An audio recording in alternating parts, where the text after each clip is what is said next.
तर आज होता साडीतला ब्लाऊज, असं ऑर्गॅन्झामध्ये पण नव्हते ते नेटमध्ये पण नव्हते. आता हे जर वेगळं सूत आहे ते होतंय आणि चांगला मूड होता माझा बाबा आता फास्ट शिवायचा, अजून एक काढायचा म्हणून. तेवढ्यात मिशन बंद पडले. तिला काय झालं काय माहिती, मी असा जुगाड करत असते कारण की माझ्या लक्षात काही जास्त राहत नाही कोणी कसा सांगितलाय कोणी कसा नाही ब्लाऊज शिवायला, म्हणून मी चिठ्ठी एक करत असते आणि त्याला स्टेपलर पिन मारून टाकत असते.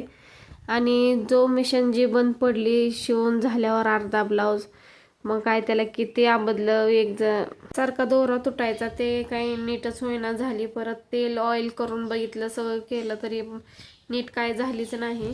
मग निम्मा झाल्यावर मग मी पिकोफॉलची शेवट मशीन जोडली. पिकोफॉल अगदी म्हणजे एकदम कमी ती टायमिंग करून पिकोफॉलचा, मग त्याच्यावर मी शिवायला घेतला. मग काय असं थोडंसं वडत शिवावं लागलं, पण झाला शेवट ब्लाऊज. बघू आता उद्या कसं होतंय मिशनचं. चला भेटूया उद्याच्या ब्लॉगमध्ये.